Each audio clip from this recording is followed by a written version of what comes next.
y'all. This week's episode of The Read is brought to you by Netflix's Tales of the City. Inspired by the 70s era San Francisco Chronicle column, novel series, and TV miniseries, Netflix is introducing a new modern chapter of Tales of the City.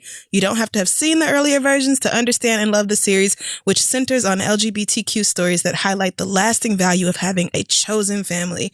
This new iteration has been written by an entirely queer writer's room, directed by both trans and gay directors, and led by rising star Lauren Morelli. Don't miss Tales of the City, only on Netflix on June 7th. Check it out. Hey y'all, today's show is also being sponsored by FX on Tuesday, June 11th, which is very soon. One of my favorite shows and FX original series, Pose, is coming back for their second season. The legends, icons, and ferocious house mothers of New York's 1990s underground ball culture are going mainstream. Pose is the journey of a community set free to discover themselves and their voices.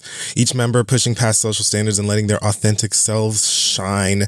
Find out why critics call the first season of Pose groundbreaking. I can't wait to see how they're going to cover that whole,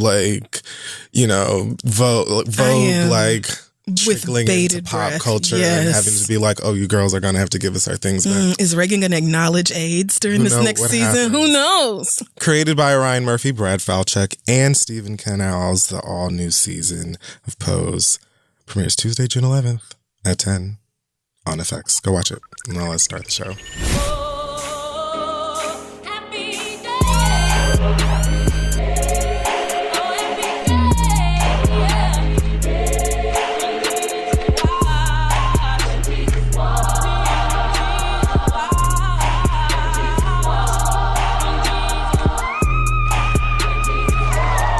I don't mind what people say or do. Come on now. But I do mind what you believe is true. You are the only one getting all my love, 'cause what they do All right.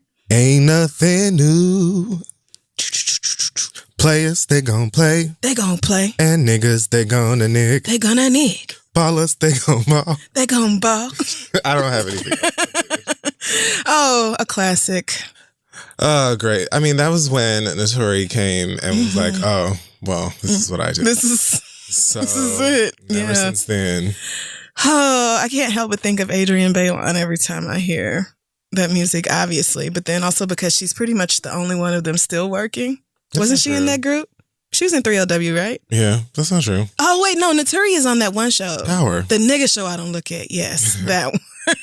I tried. I'm sorry, niggas. I tried with Sex Power. is Spectacular is the one who doesn't. Oh, yes. Keely. Yes. Now, what a train wreck that was. You know, I was thinking the other day, why they knew that she had that speech impediment and they still gave her all of those essays. Everything with an S. I'm like, why? Why would you do that? I mean, it just feels like there's three girls here. We can kind of remix the parts to play to everybody's strengths. But, they wasn't halfway even managing them girls, I think it was just that's why that chicken dinner came across that car. Let's hurry up and make some money, and that's that, Hey, guys, welcome back to The Read. I'm Shensia. And I'm Ali Wong.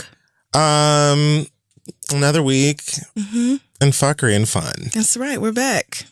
Black Excellence this week is going to go out to sophomore Khalil Green at Yale. He is the first Black student body president of the university. And of course. Of course. Jesus. Yale. Woo! How old is Yale? Super old, sis. Good God. It says on Because of Them We Can, it has been 145 years since the first African-American student graduated from Yale. 145 That's just the first Black graduation. Because this school is older than America. It's founded in 1701. God damn. Underground? How did that even... I cannot. Well, Yale had some interesting headlines. I mean, last year I think was when that story about the Black student who she fell asleep in the commons and got the police called on her. Some white girl called the cops on her.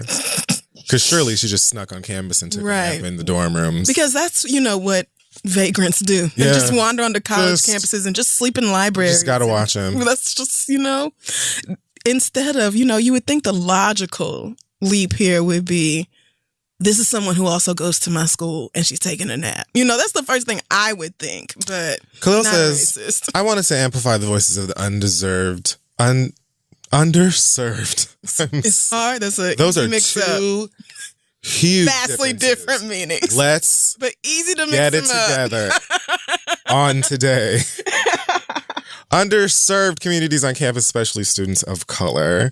He also said, I think that we can be a more diverse and inclusive campus, and I'm grateful for the role that I'll have in making that happen. One of the aspects they're focusing on his policy, according to his campaign's website, is the fostering of a safer, healthier, and more equitable campus culture, as well as the facilitation of meaningful interactions between Yale and New Haven, the enhancement of the quality of the university's academics and facilities, and the improvement of the YCC's capacity to cater to student demands. In other words, no more your fuck shit. No more. This school has been not even just catering, but bending over backwards for white people and their fragility for the past, few centuries. And it's about time y'all focus on the rest of us. Amen. Khalil's an economics major and is also an executive board member of Yale's Black Men's Union. So congratulations to you, young man. And here's to you doing great things. And all 52 of you Black men who go to Yale. Hope y'all are finding community. The thing about white schools is the whiter your school is, the tighter the BSU tends to be. Like the Black kids on campus. Kind of have to be. Nigga, you have to be.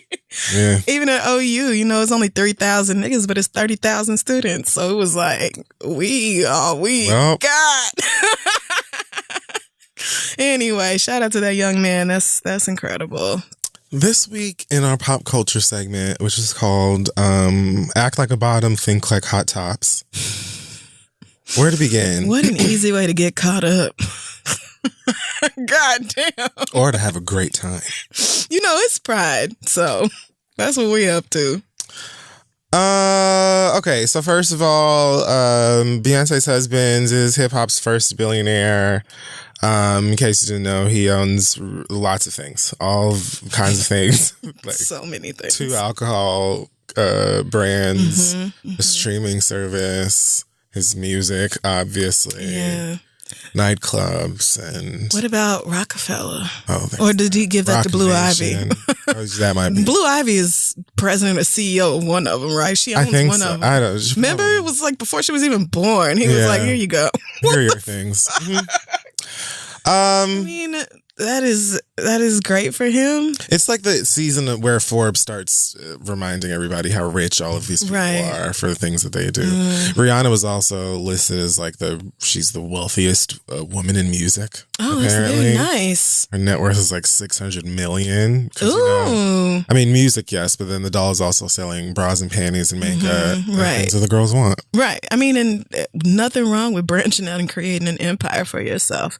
I just hear that kind of money and I think, my God, there are people who cannot eat and cannot afford shoes for their baby. And then we have a world where people are also billionaires. Not saying fuck them for being rich, but just what kind of society is this, There was a story that Rihanna is renting out an island in Essex, some English island to finish recording her album. Okay. And there are cottages for her family and friends and studios and whirlpools and probably aquariums and shit all over the place. Well, you can do that and when it's $20,000 a day to rent. Of course it is. But I don't know if it's the called... wealthiest woman in music can do that easily. Okay, that ain't nothing. Osea Island. I don't know what the name of the island is, or I don't know how to say it. I honestly did not know England had islands. I'm gonna be real. Is Ireland an island? Ireland? I don't know where Ireland is. I'm bad at geography, so I don't believe Ireland's an island, but maybe I don't know anything about anything. I mean, technically, New York City. Wait, nigga, it look like one. No, hold on. Let me look at a bigger picture. I don't really know why New York City counts as an island. Well, Manhattan does, not the whole city. Oh, well, yeah, I guess that makes sense. Yeah, Ireland is an island. Well, anyway, the management for the island said, I don't know what the fuck y'all hoes are talking about. We don't know her. We haven't spoken to her management or anything like that. It's cute that you're excited, but she's not here. Well, So who started the rumor? God only knows. The Navy? I don't know. Like, I don't. She's so tired of them. She is so tired of y'all asking about that album.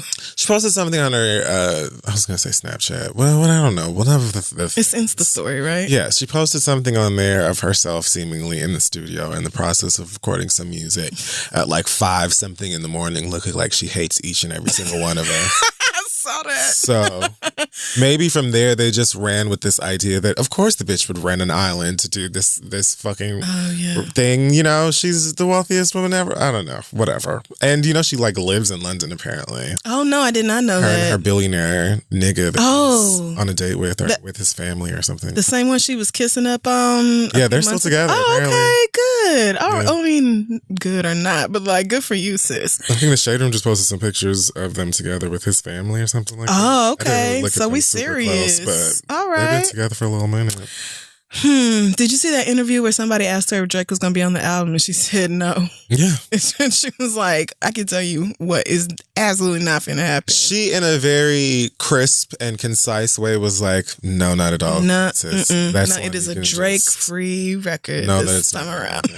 Which was like petty to even ask. Right. Because why would he be? Right. You know, like unless, you know, your people already said Drake is going to be on the album, you should ask about it. Why would you do that? But you do that, right, to get the messy answer. Yes. And that Rihanna reaction. Yep. Because I was entertained by that. I was too. Because I just love how, you know, even though they always make great songs, chart-topping hits and all that, it's clear Rihanna has been kind of like annoyed with Drake and not really fucking with that nigga for a while. Even remember the MTV, was it the VMAs, and they gave her an award? And yeah, Drake I think that was like the beginning of her backing off. Right, because he was talking about how he was so in love. She said that in an interview. I don't remember when. But she said that like that made her wild uncomfortable. I don't remember who or where she said this at. Yes, I'm sure we did. But I'm pretty sure she said at one point like, I was quite uncomfortable. Well, I mean, yeah, he said he was in love with you and you dabbed. So I feel like we knew, you know, we had a feeling something was going on That's there. What I'm talking about. Like, why keep it? Who even gets on to bigger and better things? Imagining that if this is truly a reggae-inspired album, that she's probably going to have loads of reggae artists on this. I would love for her and like Coffee, Spice, Shen Yang. Mm-hmm. And like, there's another woman in dancehall and reggae that I want her to like link up with all of my lady dancehall faves. Okay. And then she can do whatever the fuck else. I don't give a shit. Yeah, but we don't need Jamaican Drake coming out. Oh no, none of that. That nigga decides that he's gonna do something. Adonis can though. Like I don't know, you know what his booking is looking like. Right. I mean, well, Adonis has a flawless Jamaican accent, and don't he already live over there in England? Ain't that where he at with his mama? Oh, I think they're somewhere European. Oh yeah, I was about to say. Or maybe they just live on that free jet that he got. Oh. We were right. It was gifted. It was a gifted fucking jet. Damn, man. Merciless. The more money you How's this team doing? The OVO team? No, the Raptors. The Raptors. Oh, I think they won one and they lost one, but I'm really It's only been 2 games? I think so. I haven't been keeping up with the finals at all because I don't win in this contest. I don't win. Yeah, they're 1-1. Oh, there's another one today, Wednesday. Are the Warriors the team that man left y'all for? Does he still play for them? The answer to both those questions is yes, and hallelujah. That, yeah, you know, nothing but thoughts and prayers and well things. Well, yeah, it does say 1-1 here. I will be watching the game. I'm not gonna watch. No, you're not. You're not gonna go home and look at this. You do not give a shit. Oh, but like turn it. No, I'm not. The NBA had to tell the Raptors to tell Drake to calm the fuck down because he was getting in niggas' faces, arguing with niggas and shit with the Warriors. Like he don't have. I think he has Steph and Kevin. I think he has Stephen and Katie tattoos, if I'm not mistaken. Yeah, but he like covered them up or something. Yes, but the NBA told the Raptors to control Drake. Wait a minute. Get your nigga. Wow. It's a radio station in the Bay that's too much. It's not playing. They're not playing no more Drake for the rest of the finals. Oh my God. Oh well. I mean, This is too much. My niggas got Apple Music and Spotify and shit. He wore Steph Curry's daddy's jersey because his daddy used to play for Toronto. Yeah. So he wore the Raptors jersey with I saw that on the back. I'm like, this nigga was disrespectful. I mean, if George R.R. Martin wrote Sports Hip Hop Shade, that would be some, maybe like chapter 2. I just know the clips I saw on Instagram, anybody else would have been thrown out of a game for like interacting with players like that. But I guess also the only reason they interacted with him is because of who he is. But he was like definitely trolling. Well, then I don't want to watch if he's not going to do that anymore. Well, I think he may actually calm it down since he has been told to chill. Probably he will. Ew, that's so boring. I'm sorry. Hockey players beat the shit out of each other and nobody says anything to them about that.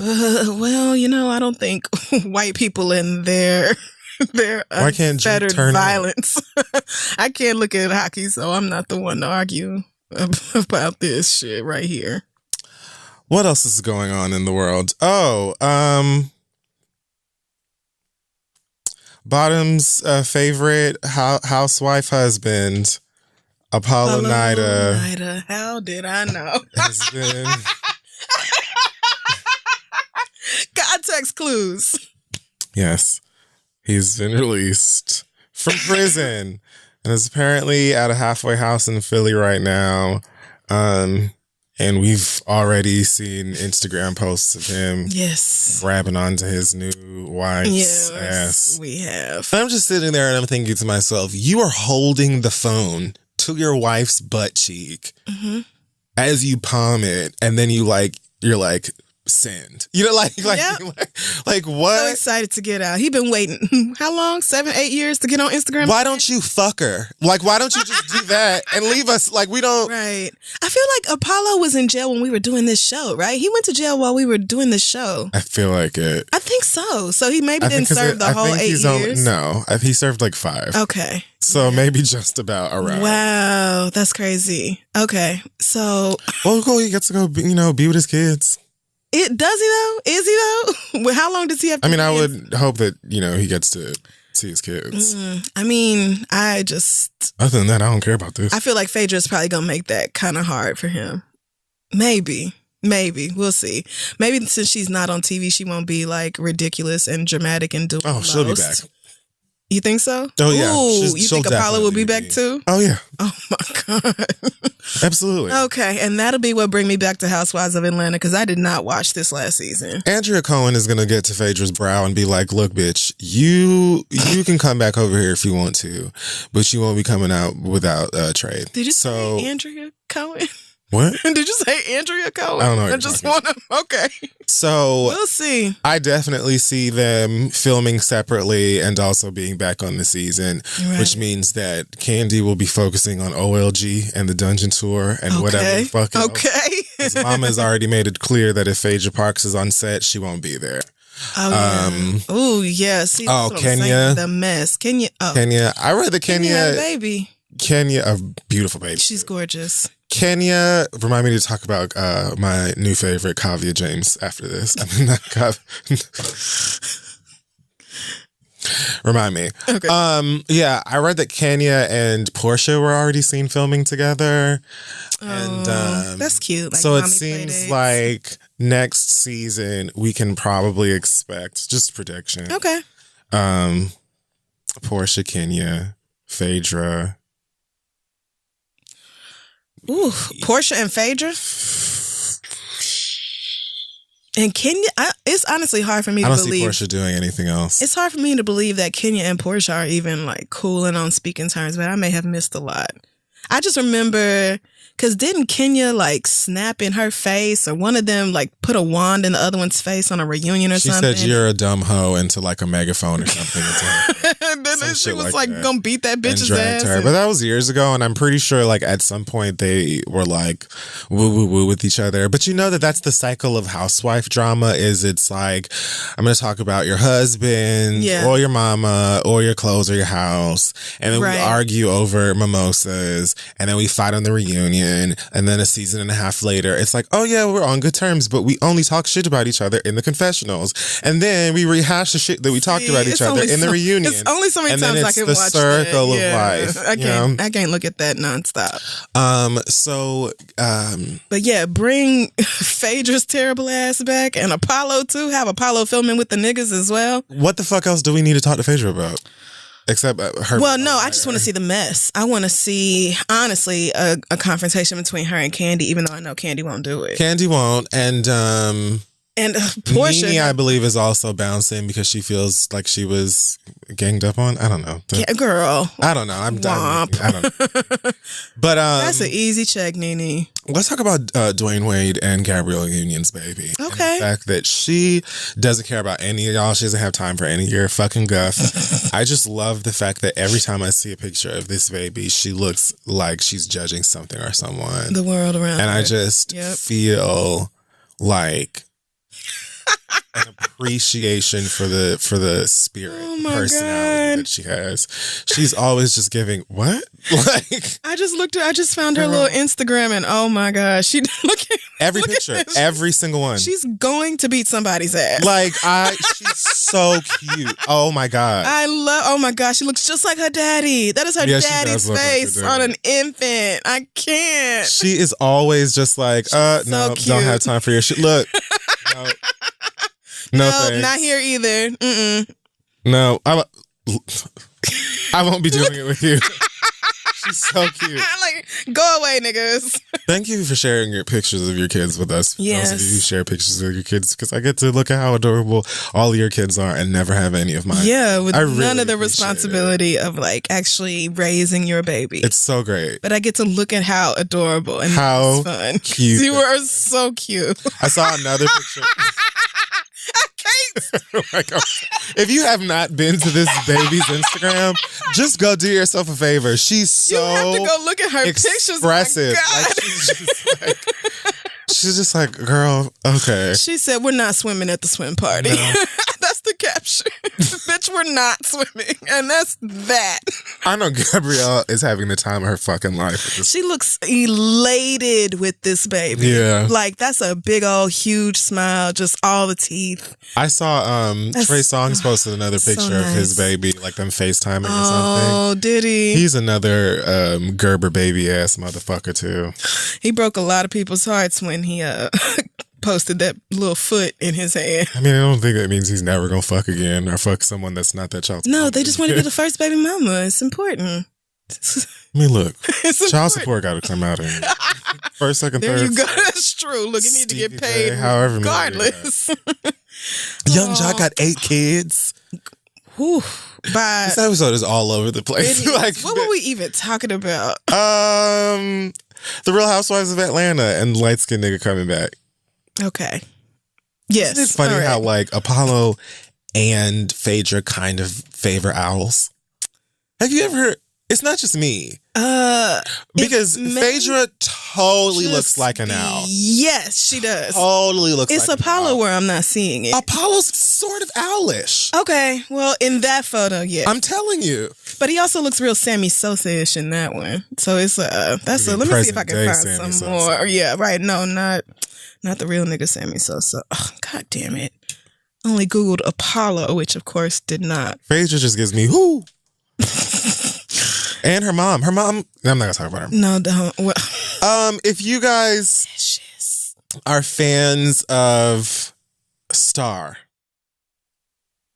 Lee Daniels doesn't have great news. He got on the Instagram while playing a song I'm sure is from Star. Right. His car. Okay. And basically said, it ain't happening. I'm quoting. Yeah. That's what he said.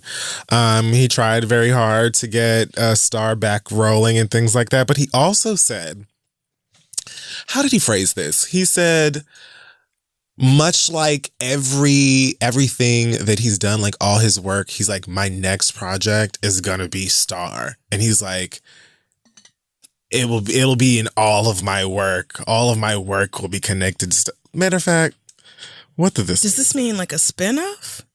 I don't know because it was like a weird, the way that he worded it was strange. Like a deep nigga type. Because on one thing, it was like, it made it sound like he was saying my next project is going to be Star. As in I'm bringing it back. But then he was like, it's going to be in all of my works or something like that. And I'm like, wait. So that must be how. You're going to do a Star anthology series? What I mean, maybe it's like how Hold the. on. This everybody, you know, I'll say it in a letter. But in a nutshell, it ain't happening. You didn't have to laugh. And just know that You didn't have to laugh. Just You didn't like have to say it. Precious or Here we go. Empire, that first season, The Butler, Monsters Ball. The next thing I do is gonna be Star. So I exist, and it will exist in all of my work. This is some deep nigga shit. It will exist in all of my works, is what he said. Yeah, I don't really know what that means. It's like how Christians be like, "He who is within me is within the world." Oh, Like Star will be. You are so right. Star will be in what I do next because I am Star and Star is me. I took this shit literally, and you know something? You're right. Yeah. Like, I'm certain that's what the It fuck absolutely is. It's some spiritual shit. Like everything I do is Star because all of me is in all my projects or whatever the fuck. It's something like that. I guarantee you. Well, sorry guys. Yeah, James, sorry. Brandy and Queen Latifah and I mean, expensive cast. Miley Cyrus. Expensive music. And Lynn from Girlfriends. And Clotilde and Friends. They're not coming back. Oh, okay. Well, yeah. No, it is sad. It is sad. It sucks. It's too bad for you guys. Show that might be coming back, though. The Boondocks. Apparently, Bitch. John Witherspoon. Bitch. Black comedy king, honestly. Like, can we just continue to shower John Witherspoon? Yes, with we flowers? can. He was on Joe Rogan's podcast and said they're bringing the Boondocks back. Do not play with me. I will just say this. I would really like for Aaron McGruder to be in some sort of a seat if they're really bringing this back. If not, Absolutely. I'm really not interested. Right. Because we actually have evidence of a Boondocks Without him, Aaron, and it wasn't and good. it was a very different time. I honestly just assumed Aaron would be, starring and executive producing and regular producing and writing and a everything. reboot or reboot, yeah. I assumed the opposite. See, if he's 'Cause not when he involved, I don't want it. When he exited, all. to me, it kind of read, I'm done doing this show. And like the Boondocks Right, but it's a chapter different of time now. So maybe I he guess- changed his mind, but if he hasn't, I won't be looking at it. Yeah, I don't want to watch that. No, either. I've seen what y'all do without him, and it ain't got shit on what it is when he's involved. There's so many things that the Boondocks could comment on today or that are going on today that They could still do the R. Kelly episode. I would love to see Aaron McGruder update the. See, that's what I'm saying. I want it from his perspective. Yes, I want him to do it. I want that brain. I do not want to make these comments. I do not want Boondocks stands. No shade, because I am one as well. But I don't want the rest of us who just love the series to create it. I want the nigga who created the series to create it. Like, if not, I just don't. No, I don't. Even though John Witherspoon is so good as Granddad, nigga. I mean, nigga. absolutely. Absolutely phenomenal. Regina That King whole playing voice Huey cast and was Riley. really good. Oh, it was so good. God damn, it was so good. I'm going to clasp my hands together and send a Riley's prayer little dumbass. for this show if it does come back, because man, do I love me some Boondocks. Right, me too. So if Aaron McGruder is involved, I cannot wait for this to come back to TV. Oh, if that nigga is involved, I'm having a watch party. If he really, if he comes out and says, yeah, I'm in, then it's a wrap for all of you niggas. And I can't wait for you girls to be pissed. Because I don't think that niggas really remember how many episodes actually pissed them off. Mm-hmm. Like, the Boondocks didn't just piss off white folk or BET. Like, the Boondocks came for everybody. Right, and did a lot of that through Riley. And I think maybe y'all don't understand that Riley was being used to show you how fucking stupid you are and how how ignorant I retweeted and somebody niggerish your things can be, right? Like niggas have been acting like, especially around this conversation around like gay and trans people, like quoting Riley from the Boondocks, like that's making a point. When it's like the real point is way over yonder. Yeah, like it's you're on the other side of the room. You're on the exact opposite direction from where the point is at. And I mean, besides, picking up on things like the fact that Riley's like 8, Right. And so him acting the way that and was consistently on the wrong side of everything. But they also put that into works in many episodes where you kind of got to see him be the opposite of the facade that he wears. Right. Like numerous times, Riley was in the middle of keeping it real when keeping it real goes wrong and was like, oh, I'm not that nigga. And that was one of my favorite things about that little boy is he just wanted to be gangsta. He has a limit, right. And then even all of the gangsta niggas that he looked up to, he realized weren't even gangsta. Yep. What was his name? Thugnificent? Thugnificent. And then what was the rapper that was gay? Oh, I don't remember. Because one of them was the nigga who then ended up working for like Fed or UPS or some shit. Do you remember the nigga who moved across the street from them who had the big rapper and then eventually he lost all his money? Yes. And then he worked for like UPS or some shit. Yes. I think that's Thugnificent. But then the other rapper who was gay was something else. Okay. I can't remember. I don't remember. Now I got to go back and watch. Y'all will remind me. I have to find But man, what a show. It's just incredible. So if it ain't got Aaron, just gonna urge you to keep it. I'm not gonna lie. If it doesn't have Aaron, I'm gonna give you not the pilot, but I'm gonna give you episode 1. Like, I mean, I will definitely. I just love the Boondocks too much. I will watch episode 1, and if I am not just blown away, I'm done. Okay. I'm not gonna watch it. I'm not gonna. I'm gonna let you tell me whether I should watch it or not. Okay. I'm gonna use you for that. Thank you so much. So, do you remember Young Thug's daughter who was in that video talking about I'm motherfucking tired? What is that baby's name? What? You don't remember the video, Young Thug's daughter, where she had the goals in her mouth and she was saying, I'm motherfucking tired? No. That was like a meme for a while. You really don't? How long ago was this little girl, I Googled it. There she is. I just can't, where is her name? I mean, I just Googled Young Thug's daughter is tired. She, I'm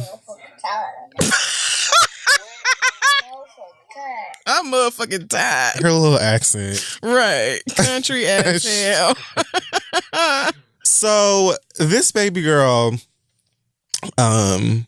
went pretty viral again recently on the internet because she was being recorded driving a car down the street at 7. A car? Like a motor vehicle? Like not a Barbie Jeep? Like a car. Like a Honda? Like pushing a real whip, yes. What? Like her? Some adult is recording her as she's driving down a pretty like residential empty road. Okay. But 7? And like when I tell you she is just have you ever like tried to put like a cat in water or something? Yes. Like, and how it will grip the wall. Clutched onto this steering wheel looking like I don't want to do this anymore. Like so why is she driving the car? I don't know, man. Anyway, so obviously... Did she say she wanted to do it and then she changed her mind and niggas was like, you're doing it. Oh, God. So, of course, Child Protective Services, and by Child Protective Services, I just mean you niggas on the shade internet. Room, yeah. Felt as though you needed to give, your commentary and things like that. And I mean, they ripped Pooch Hall to bits, deservedly. So the girls were like, no, we're not doing this fuck shit. The baby is 7. She can't even see over the damn steering wheel. Right. Like, I could see if she was sitting on an adult's lap and they were doing the pedals. Oh, yeah, people do that all She over was the time. steering, right. But like a 7-year, how does she even touch the pedal and the wheel at the same time? I don't know. You don't really have to. Maybe it's just me who was always so painfully short that was like a real struggle for a long time. But goddamn. Well, Young Thug posted an iOS press release because he takes this very seriously. And don't we all? And it says the following. Never would I put my child's life in danger, nor anyone else's life. Well, okay, wait a minute. What? I am out of town, and that video is clearly in Atlanta, which that made me laugh so hard. Because if you look at the video, it is clearly Atlanta. It's literally just like a street too. Like there's that, but it's like, oh, she's at home. I'm a very safe man, especially when it come down to my kids. I am very smart. Last thing I'm looking for is clout/fame. I have both. So what? Plus, she wouldn't dare even ask me, could she drive a car? But it'll be handled expeditiously. Heart emojis. You people must get smarter than you are to think I'm anywhere near such a thing. Okay, so basically to me, this just read, it was her baby mama. It was my baby mama. Right, I ain't have shit to I don't know what the fuck. I would have never done this shit, but don't worry, she will be getting cussed the fuck out. Right. That's what this says to me. I mean, okay. And I'm not mad at that. At first I thought he was like, y'all are dumb as hell for reacting to this. And I'm like, but what he was really saying is y'all dumb for thinking I would allow her to be doing that this was clearly shit. My goofy ass baby mama. That was clearly my baby mama. And I think that even in a video where she was cussing and saying I'm motherfucking tired, I think that he reacted sort of the same way. Like he wasn't a fan of her being on the internet looking like that and cussing. I need to meet Young Thug. But she had goals. Like she had her own goals. Right. So like, not goals, like. No, goals. Yeah, because I don't, I'm from Miami. Right, I know. But, okay. Like. I mean, I think if it were me, I would feel inclined to do the same thing. I probably wouldn't have I would have phrased it differently, but I would have said the same thing. Like, y'all got me fucked up. I mean, if Young Thug were an ordinary, non-famous person and he would have seen that video, we would have just been calling that child's mama and being like, Deirdre, don't you ever... Come on, Deirdre. I don't know why that's the name that came in. Don't you ever do no dumb shit like this again. Oh, yeah. But the fact that he is famous and is on the internet and now everyone is judging his parenting because of it, even though the child is fine. Like it was very clearly, and I would not do this again, but it was very clearly like a street somewhere that was not busy at all. There was no other car in sight. I get it. So I grew up on a cul-de-sac with 3 houses on it total. And so that sort of thing I'm very used to. Like we grew up doing same shit, not at age 7, but it absolutely happened. Difference wasn't nobody taping it and putting it on the internet so that everybody else could judge it. Again. Right. Why? Y'all could have just let her play, even though I understand people are like feeling a way about this, but where I come from, this is pretty normal. Like it's not something you would call CPS over. Again, I feel like when I have seen it, it's usually a baby sitting in the lap. But when you film something and put it on the internet, and this child is the child of a famous person, it's like, inviting. How come the baby mama ain't like chilled out on posting shit on the internet? That's my question. Like, cause that nigga ain't gonna tell me what to do. It gives that. And I don't give a fuck about his little affairs neither. That's my baby. Thugger, you didn't carry this motherfucker for 10 months, so I'ma record what I wanna record. Oh, God bless everybody co-parenting. Speaking of unsafe driving, did you hear about Tracy Morgan getting into another car accident? Yes, I did. So I'm just... an Asian friend posted about it and said, please don't be Asian. Please don't be Asian. Are you fucking kidding me? I am not kidding. It's Melissa. Awful. I saw that tweet and I screamed. So Tracy Morgan is not hurt, so thankful, for that. But apparently he spent like $2 million on a Bugatti and then got sideswiped by a Honda CR-V in Manhattan. Oh my God. Very close to like Times Square, in fact. What? Yeah, like 42nd and 10th. Why would you take a $2 million car out in the middle of Manhattan? Because he was like half a mile away from the dealership. Oh, you know them, he bought it. That down there with the right luxury car there. dealerships. Like not even 15 minutes later, boom. I hate Manhattan. I know he was furious. Like, it's a beautiful car too. Of course it is. It's gorgeous. $2 million on a car. Can you imagine? Nigga. He hopped up there. Somebody posted a clip of him hopping up out of the car. He couldn't even get out on his side from where they hit him to get out the passenger. He was like, get out of the car. I know was you like, oh my, was. just don't catch a case, Tracy. Just don't catch a case. Right. Like, they're there. You know There's he's people recording. Like, let insurance or somebody or somewhere I take know care he's of like, nigga, I just got this insurance plan this morning. I just got it. 10 minutes ago. This is why they don't let you drive the car away without it. This is why. Because some bitch in Manhattan is going to sideswipe. No, you're not leaving.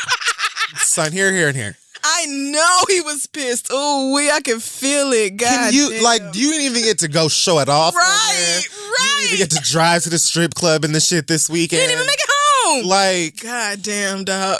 oh my God. I would be so annoyed.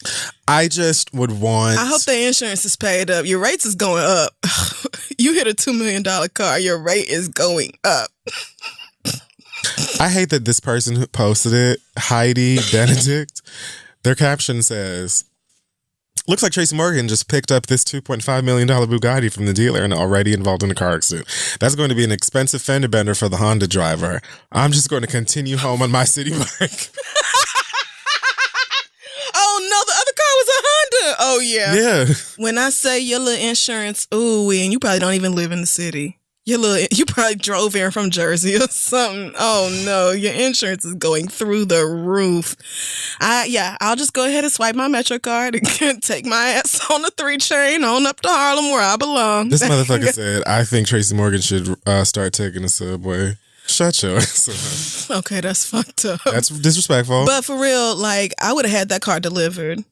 Like, I'm not driving that around Manhattan. I'm not doing that. Especially that area of Manhattan. No. Well, no shade. I doubt Tracy Morgan was trying to drive it around Manhattan. He probably was trying to get out that motherfucker and didn't get out in time. That's what I'm saying. You spending $2.5 million, y'all to be able to airdrop me that car wherever I want. Like, y'all to be able to just pack that up and drive it straight to me. I should not have to do that. Soon that will be a thing that could probably be done. Apple probably working on it right now. You know they got all the money in the world. I was going to say Amazon. Oh, well, between Amazon will be the real life Terminator. Between Amazon, Google, Facebook. Don't forget Disney. And Disney. That was about to say, what's the other one? It's girls. 4 of them that run the globe.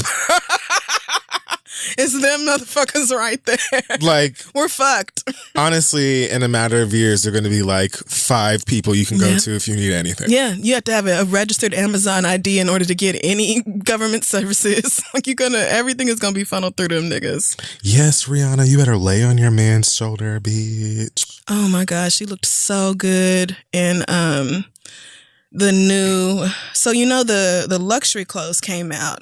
And then right after that, she started posting about the new Savage Fenty line, like whatever's coming out for this next season. And I'm just like, whew, not only is your hand in so many bags, but like you keep blessing us with images of yourself. And you are the most beautiful person I have ever seen. It don't make no sense. That's nice too. Zendaya too. Her pictures just came out for whatever new magazine she's in. Oh my God. It don't make no sense.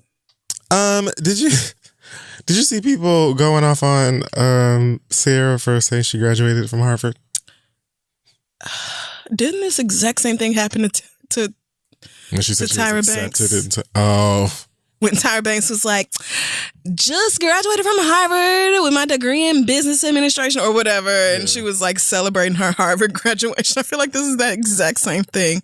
You learned nothing. Like, you mean that course you started 72 hours ago? Yeah, you mean that course you paid for? And so now you have a Harvard certificate that did we talk about this or was it somebody else? I think we talked about it. But that's when she was bragging about being accepted. So she's graduated already. I mean, yeah, I guess she's done with the thing. It was like a weekend. I'm pretty sure, that's what I read, that the course takes place over like a matter of a weekend or a few days, something to that effect. But okay. She's done. It's hers. Good for her. I mean, yeah, but anybody who pays for it can have the exact same thing. I just don't know that I would phrase it as I graduated from Harvard. It isn't, because that is not what that is. You completed a course and got a certificate.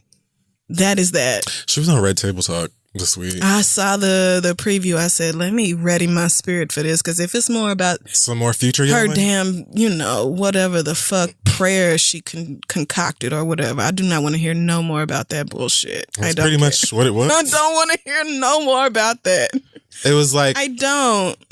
All she needed to do was just start singing, God sent me an angel from the heaven above. Really? Where's Amanda? Where's Amanda? Somewhere Perez? singing to a woman and still not staying on key. What It was a great song, though. A great run. A great artist. Looks like Future's already trolling Sierra, and with For what? I don't know, some subliminal God stuff. There damn might be a it. song coming out this weekend or something like that. Even though nothing negative was said in the interview that I watched. Yeah. All she basically said was she wanted real love, and, Right. like, respect, and to feel good, and she found it. Well, niggas will take that as an offense. Like, how dare you, bitch? I would loved you very, very generously Jada and looked like she was genuinely getting as well. Her life during that interview. Really? Because I forgot about, like, there's My bad. in the discussion of Russell feeling like this father figure role for baby Future in Of course. a way, while the kid still has a connection to his biological father, and that mirroring Jada with Trey, Will Smith's Oh, eldest yeah, son, yeah, yeah. Oh, that makes sense. and the relationship that she had with his mother early on, which was not great. Right, no. But I have heard them talk about that before. Yeah, numerous The times. three of them. And now they're like, hey, girl, and Right. everybody's on vacation, and et cetera, et cetera. Right, big old happy blended family. I hope the Very same sweet thing now. can happen for... Anyways. I mean, yeah, I hope the same thing can happen for Yeah, that's these ideal. niggas. And I think that it's just going to take time and niggas logging off every now and then.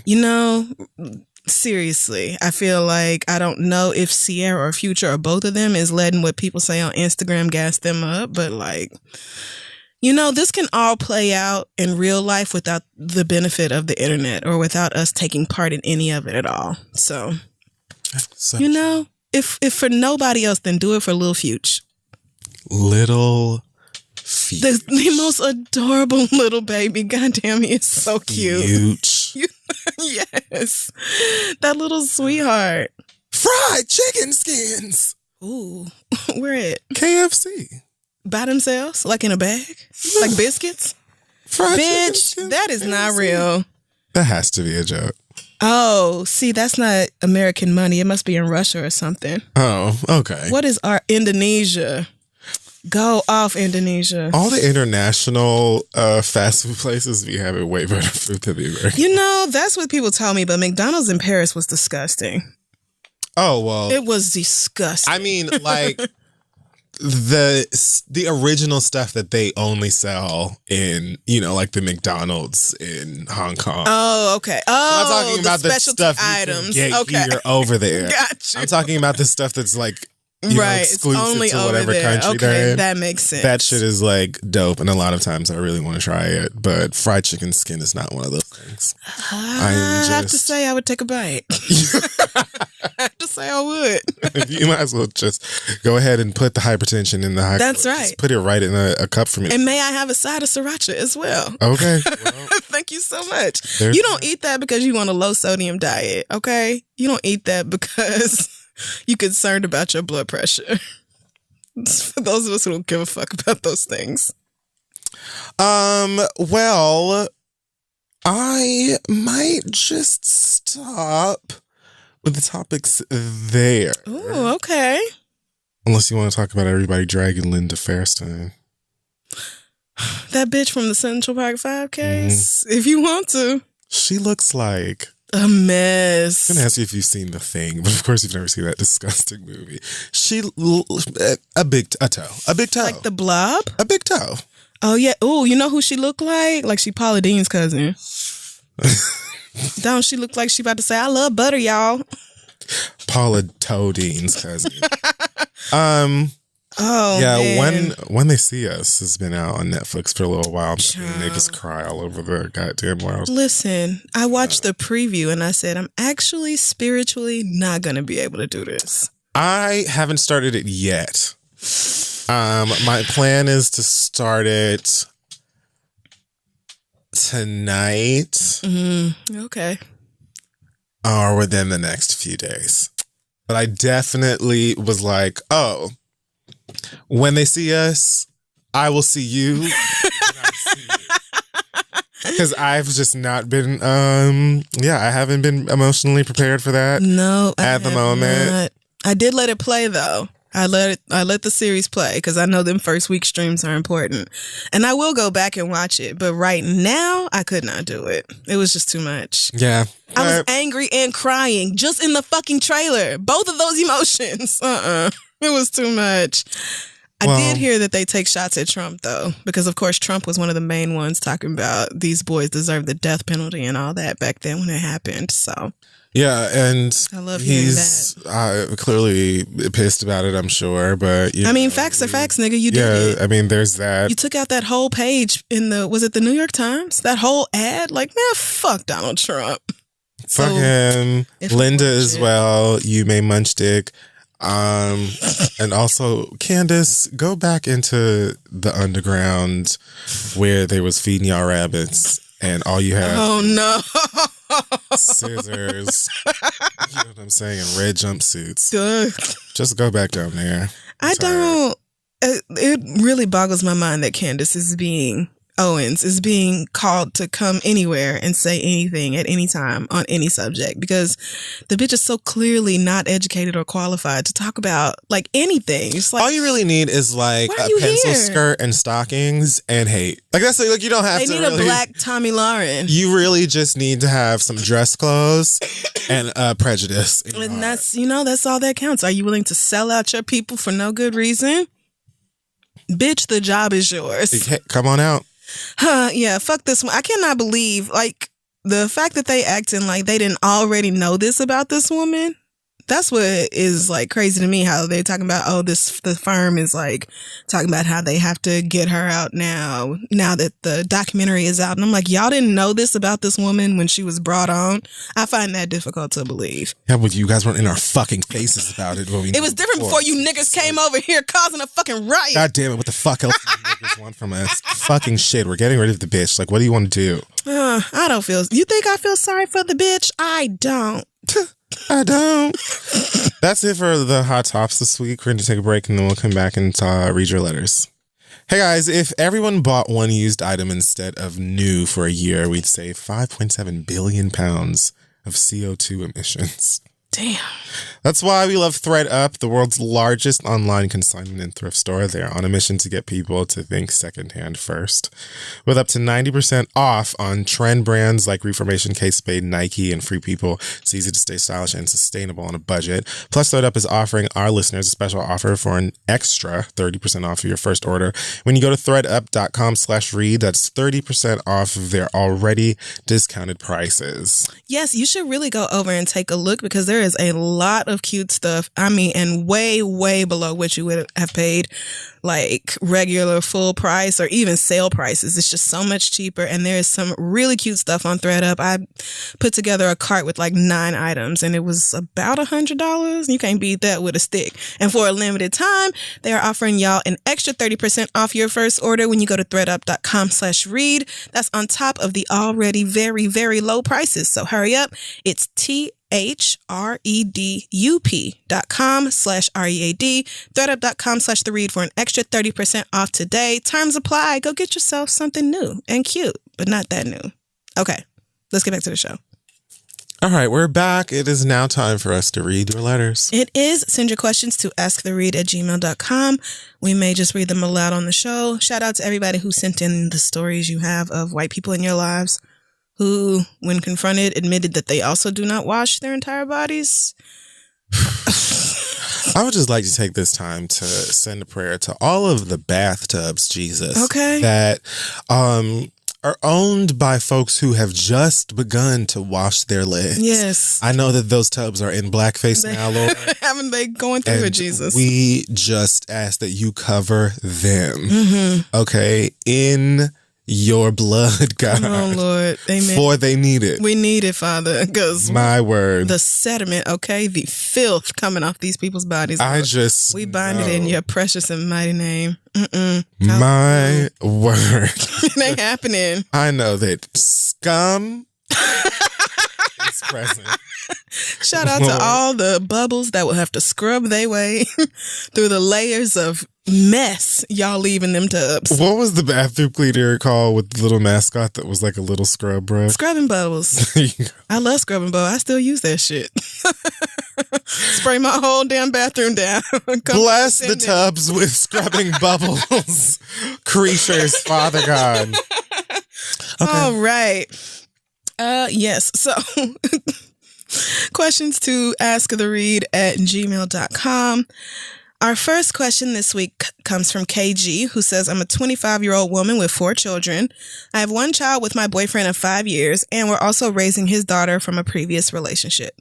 We live together and split the bills 35-65, meaning he pays 65 and she pays 35. Okay. He paid my way through nursing school and took care of all the bills and holidays by himself for those 2 years. He has been the help and push that I needed. I have one half-active baby daddy who was an ATM until 2016 when he lost his mama, his mind, and his money. Since then, it's pretty much just been my boyfriend handling majority of the financial aspects of our 5-year-old son. Recently, my baby daddy got into some shit and is facing a lot of time in prison. It has taken a toll on me and expedited my search for therapy. I have known my baby daddy for over 10 years, and although our relationship did not work out, I still have love for him and remain close to his family, and we have many mutual friends. The problem comes in because my boyfriend sees no reason for me to be upset about him going to prison. He tells me that shit don't affect us, and good thing your son got a stepdaddy. My boyfriend is emotionally incompetent and selfish. I am directly affected because my son is losing his father, who he loves dearly despite his flaws. And I'm further affected because I've known this person for half my life and I know he does not deserve to be in prison. My sympathy is tearing me apart at the seams, and he constantly overlooks it and only asks about the trial or phone call so that he can discuss it with his friends who are slightly familiar with my baby daddy. To make matters worse, my boyfriend does not know about the money that I spend on phone calls and commissary to help make my baby daddy as comfortable as possible in this fucked up situation. I truly believe my boyfriend would lose his mind if he knew. Although I work daily as a nurse and I only spend my own money, I know he would look at it as me throwing money to a nigga whose son he's raising. I hate to lie to him or omit information. Should I tell him, or should I treat it as if it's none of his business since it's my money I'm spending? Is that deceitful since we're supposed to be on a team? I'm just in a rut, and it seems like the one person that has always been on my side can't give me a hand or a listening ear. Thanks, KG. Well, a lot going on there. Yeah, a whole lot. Mm-hmm.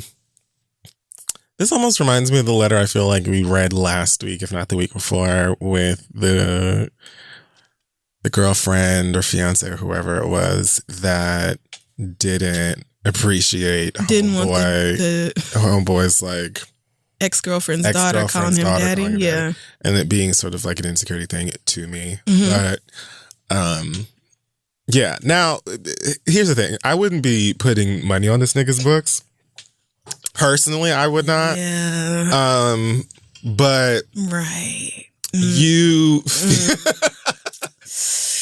you simply being emotional about it, being concerned about it, being sympathetic, I think that your nigga got to get out of his feelings over that, because a stepdaddy is great and wonderful, and if he's a good father and is loving and, you know, just being great at raising this man's kid, yes, you can appreciate that, but that doesn't mean that you can't feel bad. Like this kid's dad, biological dad, is still in a fucked up and shitty situation and won't have access to his son because of it.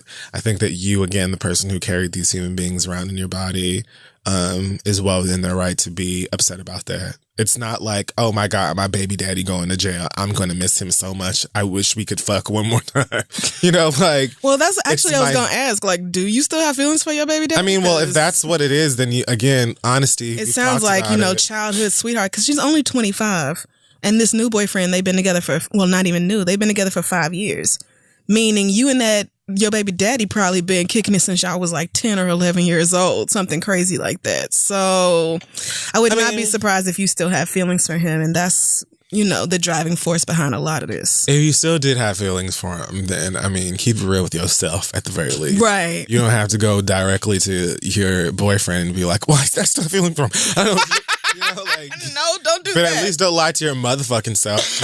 Then you can work towards the place that you feel that you need or want to be. But if you don't have feelings for him and you really are just tore up about it because your kid's dad is locked up, I just feel like you're allowed, and this nigga shouldn't be like, well, I don't see what you so goddamn upset about because baby got a stepdaddy. Well, yeah, but this is still a painful, traumatic thing, nigga. Like, he's definitely wrong for acting like you shouldn't feel no type of way about it. Even if it's just, I'm hurting because my baby is hurting. That's very valid. and I feel like that's enough. Yeah, it really is. You don't need nothing beyond that. So he's definitely being a dick.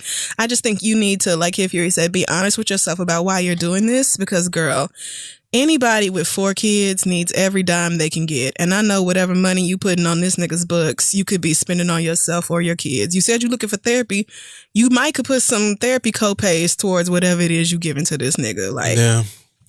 I get it, but if I were in a relationship with somebody and they were spending, like, and cohabitating, like sharing our lives kind of relationship. Yeah. I mean, y'all got And I'm fronting most of the percentages bills. broke down. Yeah. I'm fronting most of the bills so that you can go put money on your baby daddy's books. I don't care if you are just spending your money. You could be spending more towards the house that you're not spending because you're giving it to that nigga. Like, I would definitely feel a way about that.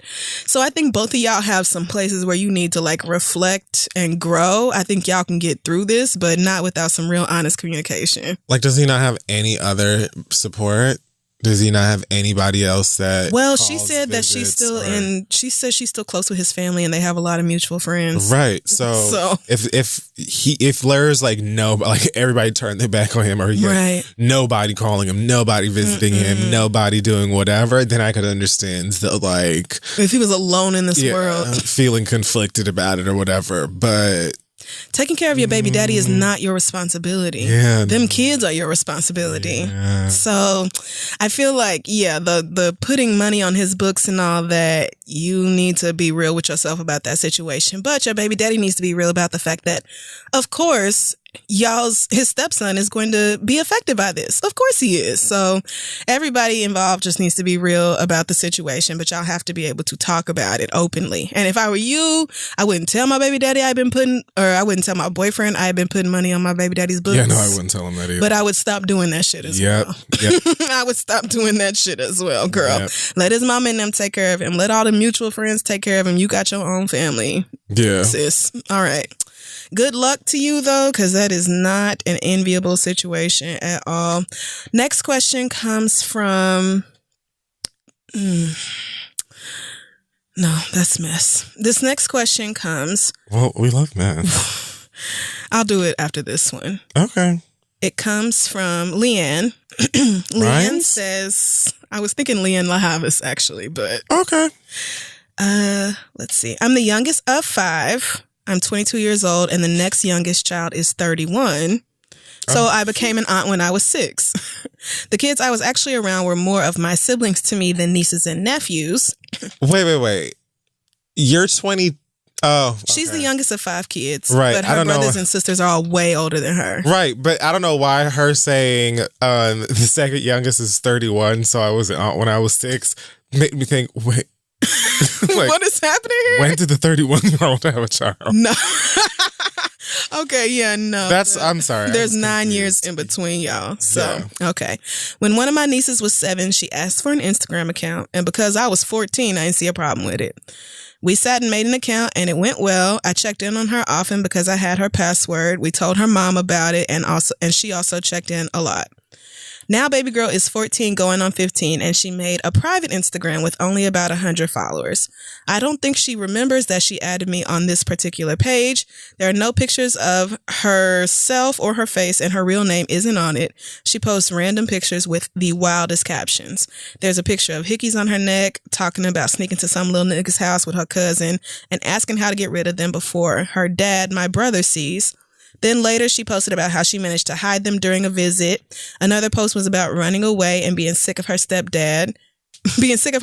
Because he says he's her dad when he goes to school events. So 14. Oh, Lord. The kids commenting thinks the shit is hilarious or they tell her that they'll run away with her because they have a rough life too. This girl has never had a rough life to the point of running away. She's just at that weird leave me alone point in her teenage life. Yep. The stuff she says scares me because that's my baby, my little sister, my niece, etc. At the same time, it's basic, normal 14-year-old girl shit. I sound old, but I don't remember going through shit like this. I don't want to say anything and risk her blocking me because I feel like somebody has to see this stuff and be in the know. But at the same time, it's like, what the fuck, girl? Calm your ass down. I no longer have a close relationship with my brother to sit and tell him, and he'll flat out tell her if I did and won't handle it in the best way. I want to tell her mom, but I'm not sure how she'll deal with it, especially since she's newly married and she's letting her husband be the disciplinary in the house. Yikes. Oh. Do I talk to her or just stay silent until something really alarming is posted? Thanks, Leanne. Now I understand why this little girl is acting out on a private Instagram. Right. Like those last couple of sentences were like... Now I get it. Oh, okay, here's the recipe. I want to run away because my mama married some new nigga and he get to run me now? What the fuck is that? She probably hate that. Everything about that. And is not allowed to confront her mama about them feelings. And you already know your brother, her daddy, is gonna trip. Like you said it yourself. So... I would probably, first of all, this is exactly why I don't need or want to be exposed to any of my underage family members' social media accounts.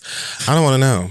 I don't need to see it. I don't want to know anything about it. Yeah, I don't follow anybody under 18 on social media. No. Mm-mm. Maybe like celebrities. Like, I mean, child kids, stars. right, like Sky Jackson or something. But my little cousins, hell no. No, I don't. Hell no. I don't want to know your little 7th grade business. No, I do not keep want it to away know from me. No, thanks. y'all could text me if you need me. I think that I would approach her and be like, hey, so not sure if you know this, totally follow you. I've been seeing the shit you're posting. What's up? I don't think I would go to either parent, especially since you have made it clear that doesn't seem like it would be conducive to a positive experience. Yes, not going to work out well all around. So I would say, yeah, I'd probably speak to her one-on-one and just be like, hey, what's going on? You know, you don't really have to remember every waking moment of your 14-year-old angst to just know that being at that age is just garbage. Thinking back, my God, if there was an Instagram back then, the shit I would have posted. Y'all would have been like, is this bitch okay? They would have come to get me. They would have literally put me into... They would have come and got me, yes. And taken me away. Yeah, I think I would just probably try to talk to her and be like, I'm not even coming at you from like a disciplinary place. Yeah. So we'll know what's going on, how you're feeling. Like, feel like you can say whatever to me that you can't say to any of the other grown-ups. And I just want to like be a safe space for you to be able to talk about these things. Because at the end of the day, like, you're not her parent, so there's only so much that you can do. Right. But you're not sure that her parents will be helpful. And it's just a sensitive age where the wrong thing could lead to some really just unnecessary and dramatic things. Yes. So, yeah, I think I would just try and talk to her one-on-one and see where she's coming from and just at least try to build a connection there. So I agree. Exact same situation, except I probably wouldn't tell her. I wouldn't remind her that I follow this burner Instagram, her Finsta. I would just be like, I would try. I mean, and teenagers are not dumb. They can see through adults like trying to connect to them. Like, I see you over here like trying to be my friend. Yeah. Like, I get that. But I would let her know, you know, it is important for teenagers to have an adult that they trust. And so I would probably approach her in person, I guess, ideally. And just, and from an angle of like, so what's it like, you know, now that your mom and Peter or whatever are married, you know, how's everything in the house? Y'all getting along? And just let it go from there. Because I feel like so much of what she's dealing with is this whole, how come everything is switched up now with this new nigga and he ain't my daddy, and how come mama is acting like this, and why come I don't see my real daddy as much, and it's probably all that shit. So I would just let her know that emotional stuff, you can always come over here and let it out on me if you feel like it's not safe to go to your mom or your daddy about it. Whatever can build that connection, you know, because you're definitely right in that teenagers are not stupid. No. And we absolutely... You're like, do you want to talk about your feelings? Like, hell no, bitch, go away. I definitely remember that age and people coming at me with that energy and being like, okay, girl, no. Don't try to relate to me in my dark sadness. Sweetie, no. You don't get me. You have no idea what the fuck I'm going through. I don't want your fucking help. No, but yeah, like I however you can establish that connection, and even if it's just like making it clear that you're there for that and the door is open, whatever can do that. Because again, another great point is that it's really important for teenagers, especially I think teenage girls, to have an adult around them that they can trust and they can just go to and say whatever and maybe cuss and get away with it. Oh, yeah. Right. An adult, that cool auntie that you can cuss around and she won't tell nobody. Yeah. Yep. She always... Let her cuss. You could ask her for $10 on Cash App and she got you. Let her cuss. I feel like if you let her cuss in front of you, that's get a the real feelings sign. out. Oh, yeah. It's like, I can I'm do safe this? here. Okay, cool. Let me tell you about this other shit that happened. And then you never know, just everything that's going on in her little 14-year-old mind. So good luck with y'all. That's tough. But, these kids grow up, and it's happening to me looking at some of my younger cousins and the shit that they ask me and just the way they interact now. And I'm like, you niggas, we used to play Tea Party. What the fuck is this? Like, y'all whole grown people now, like dating, and oh my God. Okay. I definitely remember 13 and 14-year-olds around me being like, I was the complete nerd, and still just, I don't know, into anime and video games and writing fan fiction. I don't know what the fuck I was doing. Listening to Trina, obviously, and Trick Daddy and connecting with the ratchetness that is still evolved within me. But I do remember being that age and wondering why so many of my peers wanted to be grown so fast. Like, they were like just zooming to it. It was smoking weed and fucking no, not that. like all kinds of shit. And I'm just thinking, whoa. Everybody, calm down. Right. I ever tell you about when I was in high school? I had to have been like 15, maybe 16. I think I was a freshman. Okay. And so I definitely was not 16. And one of my best friends in school, I was definitely a freshman because my freshman year was the only year of my high school life where seniors were allowed to leave campus. After that, they shut that shit down because it was too much drama and accidents and kids getting hurt or killed off campus. Exact same in my school, but we left anyway. A lot of kids did still leave, but you were no longer permitted. Right. But in that first year, I remember one of my very best friends in school was leaving campus. She was going to go smoke weed. She was like, "You want to come with us?" And I was like, no. Y'all are gonna get. Haven't you paid attention when Dare comes to the school? No, you didn't. No, I did not say that. This corny ass. Drugs are for losers. No, I was like, no, girl, I'm good. I would have been too scared of getting caught, getting in trouble by a grown up. That would have been what. I wasn't even scared of getting caught. I was like 15, so I was scared of whatever being high might feel like. I wasn't worried about getting caught because I don't even know where the fuck they were going to. She was going to go do it with a kid who was finished with high school. So like, oh no, that's way too scary for me. I was like, oh hey girl, I'll be back. I'll be here when you get back. Like, yeah, because 14-year-old me still fully a virgin and virginal. Totally. I'm not doing bad things. She said to me like, "You're Jamaican. You don't want to smoke no goddamn weed." I was like, bitch, I'm 14 or 15. Like, the fuck does me? First of all, I was born disgusting. and Miami Baptist. Let's start there. Secondly, what? I'm a child. Like, that don't matter. That do not matter. And I feel like around, like, I remember having friends who were talking about being pregnant or just getting somebody pregnant and all this stuff again in high school. And me thinking, who are you? Like, I was a kid, my nigga. Yeah. I was like, I never even felt like I was missing out on anything. Me either. Or like I needed to catch up. You know, those teen movies where they're like Booksmart, which I haven't seen yet, but I can't wait to go see. Where like these teenagers are just like, we've been doing so well and getting straight A's and we're so well prepared for the adult world. Let's get booze and like say fuck it. I've never had that at all. I was too scared to. I tried, but it was still like Christian sheltered, country ass attempts at like being grown. But it was still like I was fully 18 years old and thinking that I was doing something by like smoking Black and Milds at a house party. Like I was just so far behind everybody else. Discovered the Black and Milds. Oh, nigga, them wine ones. The ghetto shit I used to do. I'm lucky that I can draw breath right now.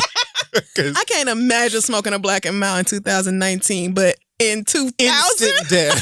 Like immediate death. I'm dying right away if I smoke a black. Niggas like, really, we used to buy packs of black because black packs. They went with the niggas.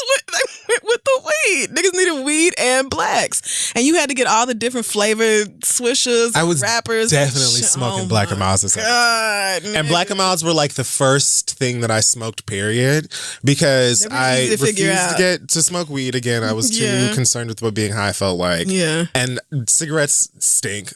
To me, still to this day. Whereas Black and Mild smelled fantastic. So I was like, hey, at least just try this whole thing. Smell like, Black and Mild smell like niggas. They smell like home. Yeah. They do. You smell Black and Mild, you're like, there's some niggas around. Yeah. And I feel safe. I feel comfortable. Yep. This is where I belong. Yeah. Yep. Cloves too. Oh my God, nigga. I went back to Oklahoma and they still sell cloves in the cigar bar. I said, give me a pack. When a nigga was posted at the let out and pulled a clove out, it was like, excuse us. Fancy. You got some clove. Candy ass cigarettes. That's how we used to be. All right. So don't know how we got off on such a huge We just went into our origin stories. But be a friend to that baby organically. Okay. Here's the one that I said was messy and promised that I would read. It's from Tim, who says, I'm 20 years old and I'm still under my mama's roof by the grace of God. About 4 months ago, my mom met this guy that she's currently dating. He has 4 kids and they come over every other weekend. Fast forward to last Wednesday, I got a phone. He has how many? He has 4 kids. Okay. And they come over every other weekend. Wow. Okay. Fuck that. But anyway. Bitch. Nigga, because if my child is 20 and yours are young enough that they still have weekend visits, we can't work. I'm done. Nigga, I'm not starting over with kids that ain't even mine. You got me fucked up. 4 of them. Anyway, woo. Last Wednesday, I got a phone call from someone I went to middle school with. He's gay, and he was trying to give me information about my mom's boyfriend. I asked him how he knew my mom's friend, but he told me that her boyfriend is down low, and he has a Grindr account. He sent me a screenshot of the profile. And lo and behold, it is my mama's boyfriend in the shirt that my mama bought for him. Oh, God. It has been the number one thing in my head ever since. I don't know how to tell my mom that her boyfriend is gay, let alone down low. Any advice would be appreciated. Please help. Timothy, that was a struggle to read, but thank you for your letter. All right. I told you. So, Tim's mama is dating a nigga with 4 kids. And met 4 months ago. And somehow the kids are at her house all of the time? Every other weekend. But I don't know why that detail was included because it has nothing to do with the point of the letter. But yeah. But it's still quite interesting. Yeah, that 4 months in, your kids are at my house twice a month. Okay, but and if they come into my house, then that means he lives in my house. 4 months in and you living in my house? I'm really confused. Well, and so enter, who was it that showed A friend of his from middle school who is gay and saw the mama's boyfriend on Grindr, took a screenshot and sent it to him. Awful. I'm struggling with this because it's hard for me to believe that niggas are this stupid. Like, it's really hard for me to believe that niggas would be in a whole relationship with a woman and on Grindr and like easily searchable and everything else. Like, do you not think Grindr goes off location, right? The people around you will see this, like the people in your community. Yeah. So it just kind of seems like incredibly stupid that somebody would do something like this. I'm struggling with that a lot. Maybe he unlocked his pics. You know what? Maybe he did.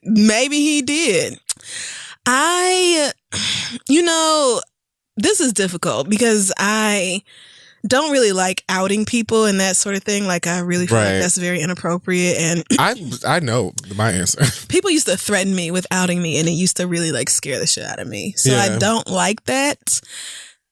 And at the exact same time, like if this is real and that really is your mama's boyfriend, I would not be able to not tell her. I would have to show her the screenshot and be like, do with it what you want, but I can't not tell my mama about this.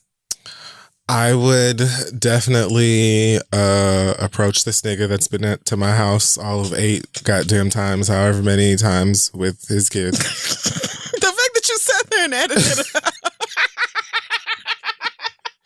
I would definitely approach this nigga and be like, so, here, saw this. That's even better. And I want you to know that I don't play about my mama, so what are we going to do here? I actually like that way better. What is it that we do here? Because, you have 4 kids, so your dick has clearly met pussy. And right. And if you're bi, then that is, and I feel like I don't know if it's like a he's bisexual kind of thing. Probably. Maybe. But if he's open about that, then the mama would already know. So that's just it. It isn't about, oh my goodness, you like niggas, get out of our home. Right. It is, does my mama know this? Okay, how quickly can she? Okay. That's all I want. You know what I'm saying? If my mama wants to date a nigga who's bisexual, go my mama for being, what's the word? Smart? Because I doubt any other cis man is worth dating if he's not a little queer. A line. I mean, okay, there are like 6 of y'all, I know.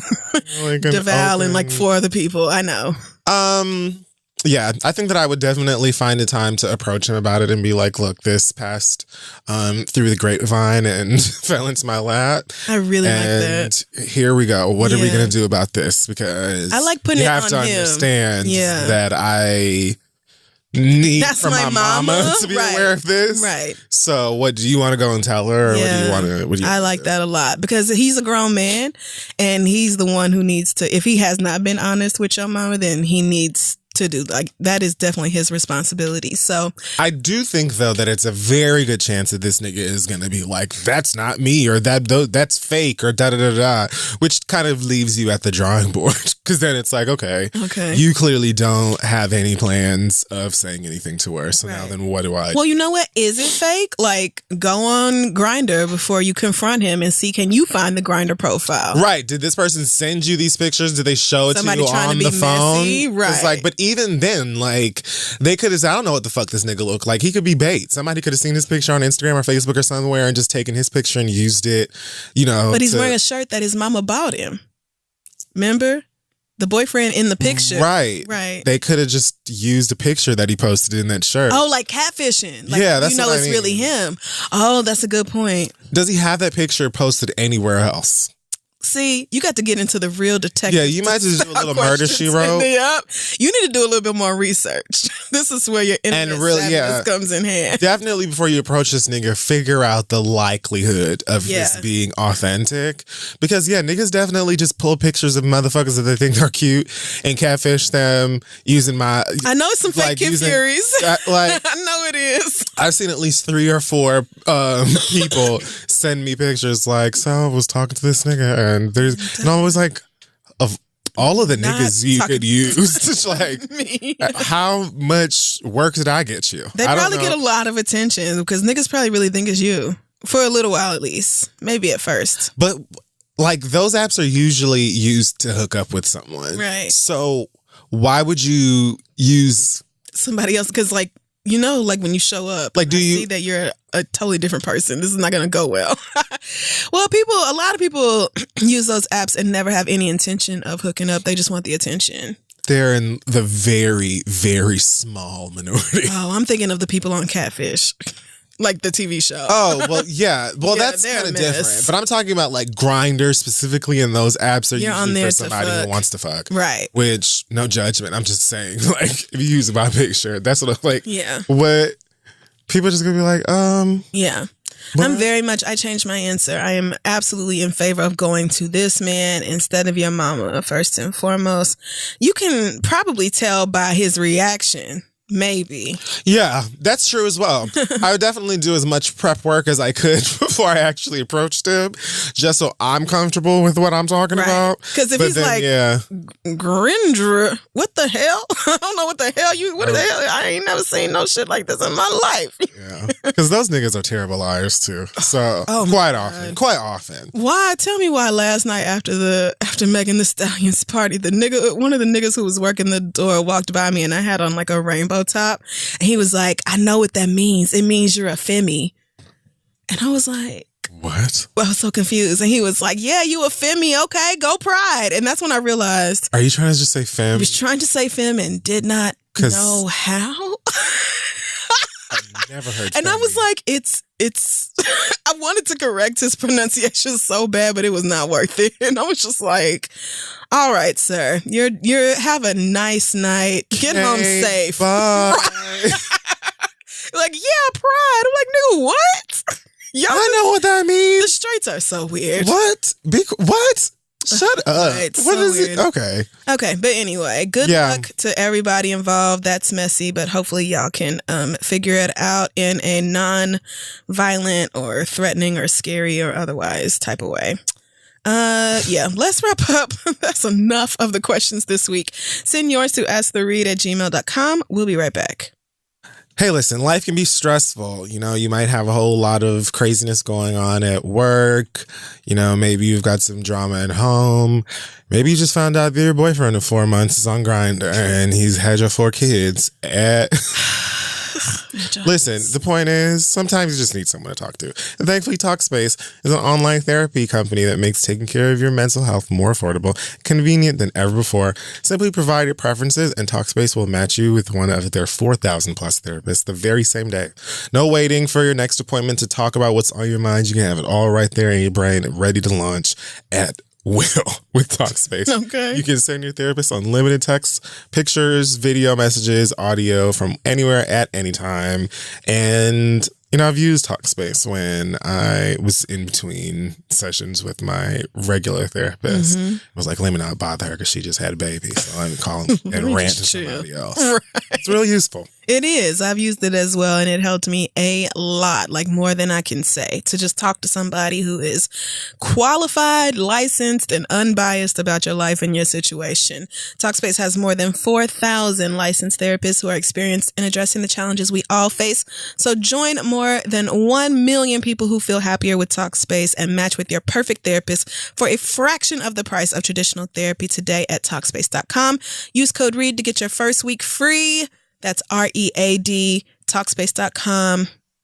Therapy matters. Take care of your mental health. Let's move on. This episode is also brought to you guys by GOAT. If you're buying sneakers online, there's more than a coin flip's chance that the shoe you're looking at is fake. So how can you be sure it's real? GOAT.com is the safest way to buy and sell authentic sneakers online. They're the largest marketplace in the world for authentic Jordans, Yeezys, and over 600,000 sneaker listings. I actually went on there and got myself a pair of those Nike PlayStation sneakers. Oh, yeah. That I saw on the internet not too long ago. Thought they were all fun and fancy. Okay, they've made the whole process frictionless and trustworthy. They'll do this business by only accepting sellers with the best reputation and by verifying all sneakers to ensure their authenticity for buyers. So if you're a big old sneakerhead, you know that every detail needs to be inspected. You're about your stuff. You want to make sure that the stitching and the color and the size and weight is on point so that you can properly flex on all of your friends. That's right. On Instagram. It's the season for that. With over 500,000 sneakers on the platform and 10 million users, you won't find better prices for verified 100% authentic sneakers anywhere else. That's right. Find the perfect 100% authentic shoes at goat.com/theread. That's goat.com/theread. Go right now before the sneakers you want are gone. That is GOAT.com/theread. It's summer. It's time to flex on these hoes. Get yourself something nice and new. All right, let's wrap up the show. Okay, we're back, and it is time for the read. It is. I will go first because I'm actually passing my read. Pass the read like we used to. This read comes from, it doesn't say that I can't say your name, and I don't know why you wouldn't want me to say your name. This is pretty good email. Yeah, I'm just going to say it. It's Alexandria. Alexandria says, I mean, whatever. Alex says, hey, Kiffer and Crystal. It's the month of Pride. And I know this is when fake ass allies show their lack of integrity and overall dumbness. Oh, no, it says dumbassness. Sorry. So please sit back, relax, and let me drag these idiots. One, if you're going to call yourself an ally, actually be one. Don't be an ally for the month of June. And as soon as July 1st comes through, you hit us with, oh, well, I love gay people. I just don't agree with your lifestyle. Two, in order to be an ally, you need to understand that you're basically in the same position as white people who listen to Formation. Enjoy celebrating from the sidelines. And don't put on your cape and think that your heterosexual perspective is the same as the homosexual experience. It ain't. You know that, and yet you continue to be like all orientations matter. Three, why allies specifically? Let me tell y'all something. If you claim to be an ally to the LGBTQ plus community, do not limit that to only your people. LGBTQ people of color exist, and they have two battles to fight. I would say 2 or 3 battles, because if you're a queer woman of color, you have the queer, the woman, and the color. Oof.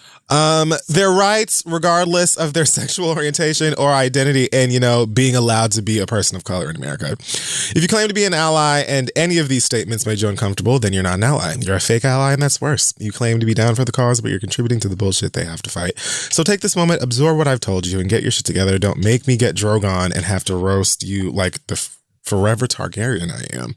Wow. Sincerely, a black, hetero, cis, genuine ally who's tired of y'all's fake ass bullshit.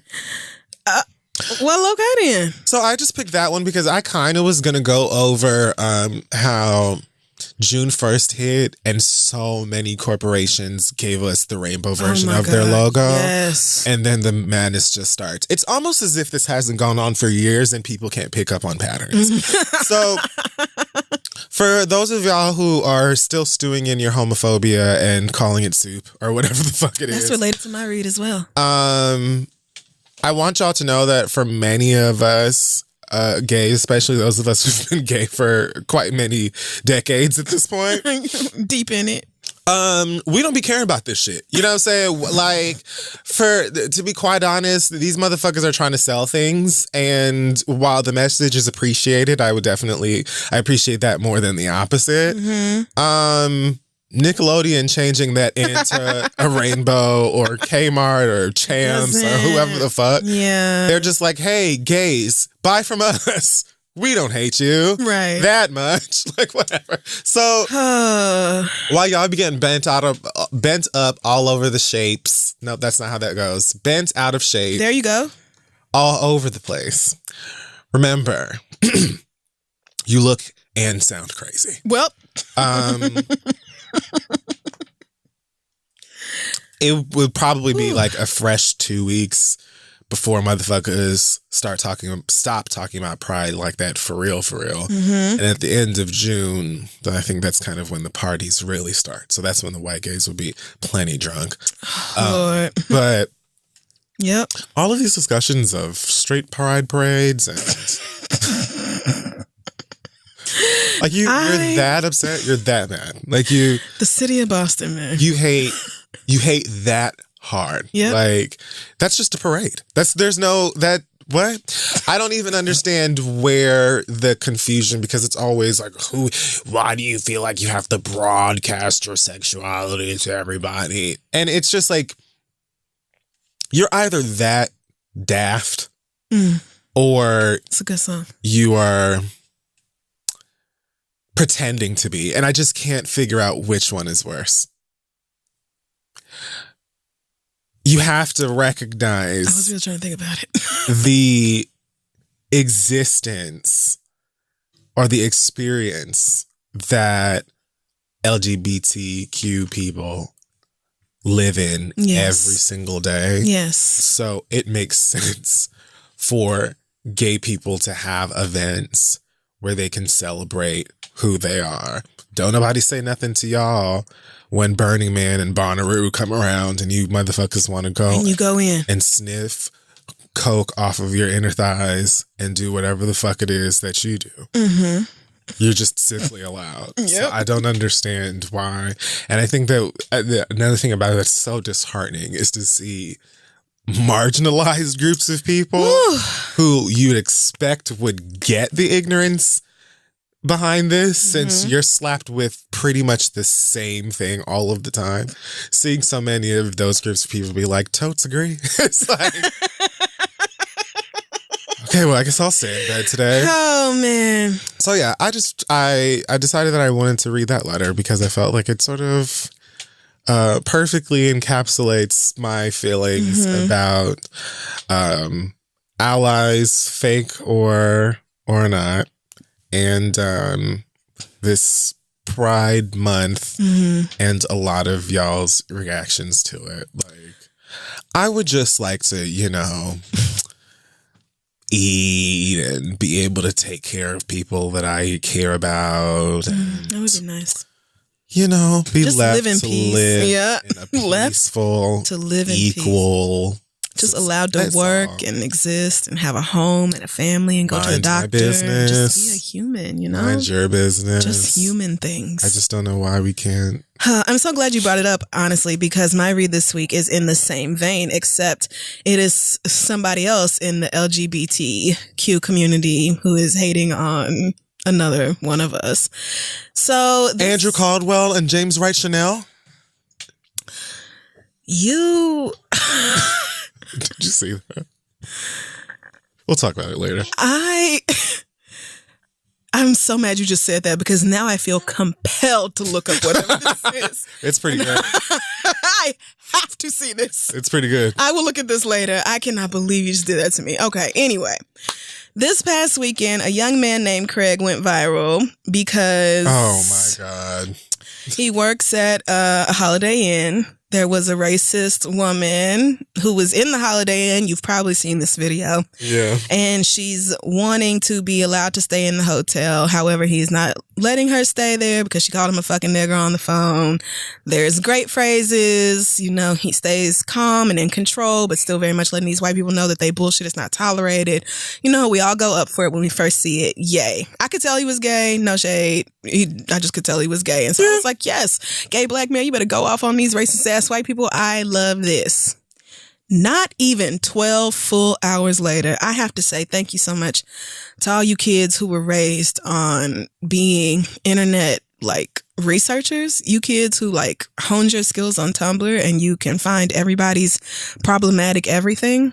My hat's off to you bitches, because they went back and found tweets from this man, some that are very old and some that are as recent as 2 or 3 weeks ago, saying stuff like, I'm gay, I'm sinning already, but y'all trans people are on another level that I just can't get with. Y'all playing with God by changing your sex.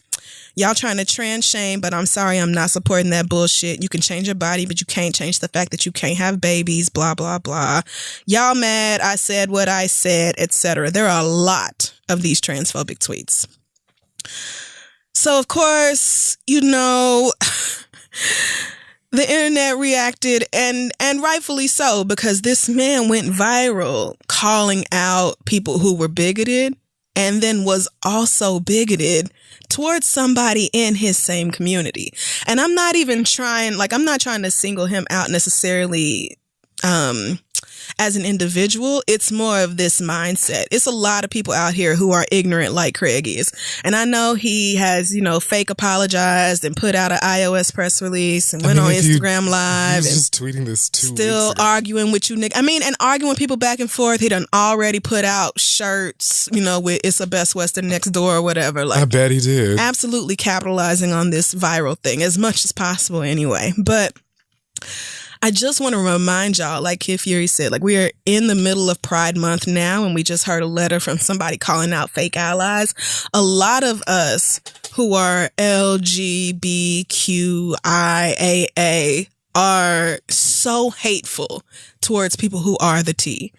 And okay, I like that. I do too. I like that a lot. That was actually y'all really are the great. T. Yeah. But like for real, this transphobia is so deeply embedded in us as a society that even people who know what it is like to be discriminated against for their sexual orientation or their gender presentation or their gender identity just look for somebody that they can also crush in the same way they have been crushed. A lot of us, and somebody else tweeted this to me and I thought it was so smart. Remember on Pose when Blanca was like, you a gay black boy, who else are you gonna use? Like, how else are you gonna feel superior? Yeah. You have to shit on trans women because you don't have nobody else in society who is lower than you are. Yeah. But it hurts even more for me seeing somebody who is what I would call a part of my like global community as far as like people who share my same race and queer orientation. It hurts that much more to me to see how we treat people who are going through so much more in their everyday lives than most of us ever have to deal with. Like, you don't have to understand trans people. You don't have to figure out why people are trans. You don't have to know everybody's birth name and life history and were you traumatized and were you this and were you that. People are who they are, and you need to accept it, and not even just accept it, but actively work to not further hurt those people. And it don't take a lot. It don't take a lot to use somebody's pronouns. It don't take a lot to respect the fact that humans are humans and they deserve the same basic dignity. That's it. It's really that fucking simple. But when it comes to people who are already marginalized, so many of us just want to experience that feeling of being dominant over somebody else that we take out whatever power we have on them.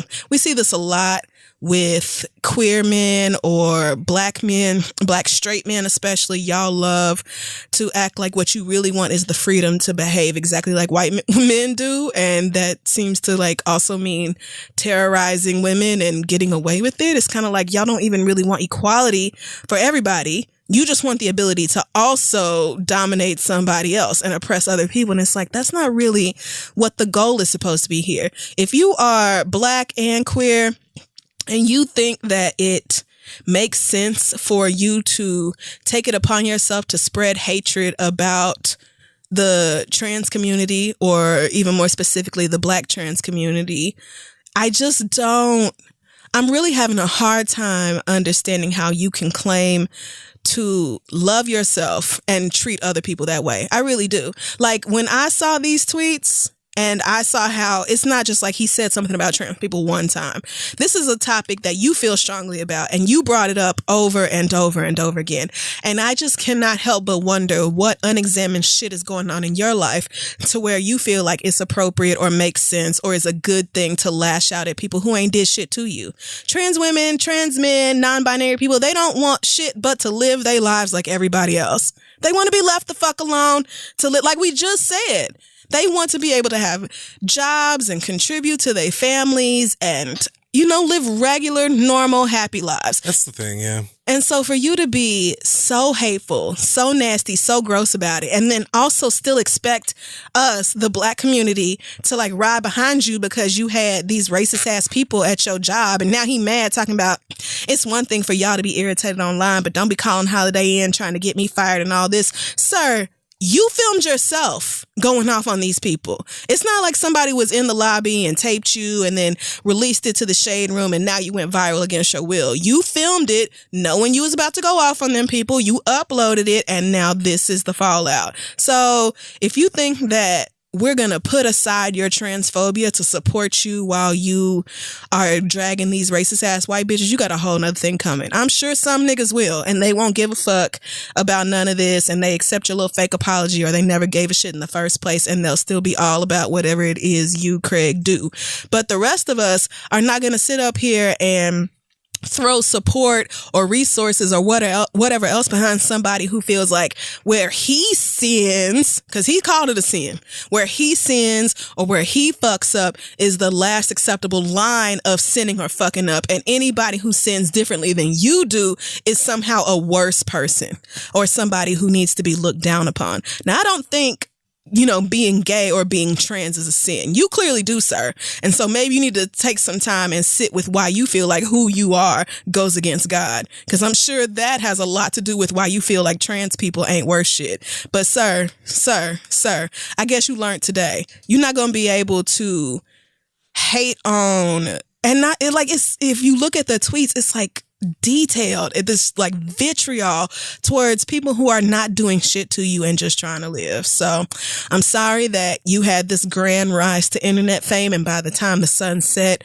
it had all turned on you and niggas hated you. But that's the way the viral weed tumbles. I don't even know. Like, this is just what happens. Like, you're a fucking dickhead because you doubled down on it. On top of that, like, y'all could just take the criticism, learn from it, and do differently. But instead, you want to act like people are wrong for being offended by the hateful things you said. Man, kiss my ass. And it's Pride Month on top of that. God damn. I just get so annoyed with shit really like that. Ridiculous. Like, I just don't understand.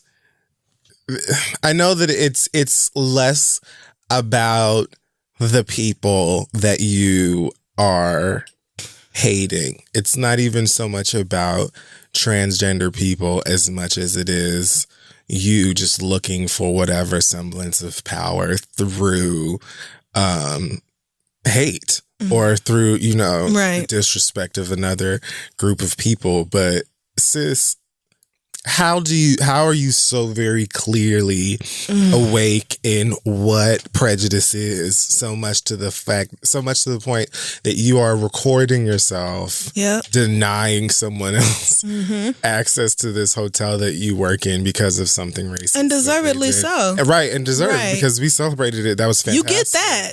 Right, but then you turn around and express that, like, that's what I'm saying. Like, I just don't get how people don't see the similarities, the reflections, and all of this shit. When you could simply, even if you don't, unfortunately, if you decide not to make an effort of any kind to understand, like you said, you cannot understand and still mind your goddamn business and worry about your motherfucking self and let people live and have this. Like, I just don't understand why the fuck you care. You know what I'm saying? If you don't feel like trying to just get it, then get out the way.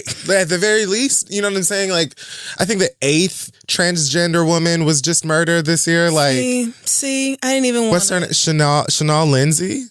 2nd woman in 2 weeks. Chanel, something like that. But yeah, it's like we hear these stories about Black trans women specifically being targeted and killed by men in our community who cannot handle the people that they see in front of them. And yet somebody else who, if these niggas had the chance, like, they would also stomp a hole in your ass. I don't see what you do. And yet you skipping right over that to join them in the hatred. It don't make sense. It's like poor Republicans voting alongside rich Republicans. Like, you do understand. They don't you farmers are voting for Donald Trump and what he do, talking about tariffs with Mexico, and now you can't sell your soybeans to China and everybody losing money and you owe taxes for the first time in years. Like, yeah, bitch, because you got on the wrong team, ho, so that you could hate on somebody else who didn't do shit to you. Just leave people. Like, you could do better, though. You could just do better. You could just leave people alone. It's how so many easy. things I see on a day-to-day basis that I'm just like, oh, okay. And I'm going to just keep on going. I ain't even going to stop and dwell on that for too long. But just people just come up with the dumbest stuff, especially when they feel like within their right to hate others, because it just makes them feel like, well, like he perfectly said it. Yeah. I've got my sin, but at least I'm not black. You know what I mean? Yeah. Like that's where Just like that. all of that shit came from. I saw Marlon Wayans posted like a photo of his daughter. I remember if she was graduating or maybe going to, I don't know maybe it was her birthday. I don't remember what it was. Or maybe it was just for Pride. But he posted like a happy Pride thing to her and how much he loves her and supports her and all that kind of thing. Very basic. But yeah, he got all of these messages from people that did not create this person. Oh, God. About why, she's too young to understand that. Don't do this. Da, da, da. And Marlon was like, She's too young? She's 19. Like... Pretty sure she knows what she's doing. I'm going to love her for who she is and not for who I want her to be. And I was just like, I mean, next level. Look and at it shouldn't all be, you but it is. simply have to do. Yep. But Whoever even you are, I love you regardless. I support you. Outside of how he looks at his kid, do you know that that's not yours? Like, you could have looked at that and just been like, oh, right. Okay. I don't understand where so many people get off being just like, fuck these people and let me make an effort to express fuck these people. Well, that is the American way. Yeah. That is truly how America operates. All of you motherfuckers who want to take away a woman's right to choose could simply just not have abortions. Most of y'all can't even get pregnant. But even if you can and you're against abortion, you could just never have an abortion. And then you would never have any issue with whoever you think your God is or whatever you think your God wants you to do. You could just never have an abortion. Because what happens in my womb don't have shit to do with what happens in yours, and vice versa. My situation, my circumstances, my path in life, we are not the same person. So I don't know how you feel like you have the right to tell me what I can do with my body because you don't like it or you think it's nasty or gross or wrong. Bitch, then don't do it. Even Young Thug's daughter can tell you that. She can drive. It's like second grade. God damn, it's just so fucking frustrating. So please, especially Black queer people, do better in supporting our trans brothers and sisters and they, thems and everybody else because they need it more. They need it the most. Okay. That's it. Amen. That wraps up this week's episode of The Read. Check us out on social media at This Is The Read. Our website is thisistheread.com. We have a show coming up in DC on June 22nd, I believe. Yeah. Tickets available at thereadlive.com. And don't forget to check out ThredUp, the world's largest online consignment and thrift store. They make it easy to stay on trend and on budget with up to 90% off top brands like Reformation, Nike, Free People, and more. Never pay full price again and shop guilt-free with ThredUp and get an extra 30% off your first order at thredup.com/read, thredup.com/read for an extra 30% off today. Terms apply. Go check it out. Yes. Also, there are party tickets online for 305 Live. I was informed yesterday, I believe, that we're almost sold out. So, of course, if you've been thinking about it, if you want, you can go ahead and get that ticket in before it's too late. It's going to be a great time, and it always is. I'm ready and raring to go. Just come ready to have fun and shake that ass and leave other people alone. Just come ready to do that. Don't start no shit at no 305 Lives and it won't be no shit. And the thing is, there never is. There's never a real problem. Never, maybe the bathroom line is long because somebody's in there doing coke, but not a real problem. Yeah, you guys can. Y'all would just not do coke? On the premises. Or at least not prevent other people from right. Go in the corner. Go in the corner, girl. People gotta pee. People are drinking here, yeah, so it's gotta be. Let's all remember to be courteous in the bathroom. Leave it the way you want to find it, and let's have no a good judgment time. for whatever it is that you choose to do. But you take your bump right on. All right, on that note, I think that's it. We will see y'all next week. Oh yeah, we'll see you next week. Bye.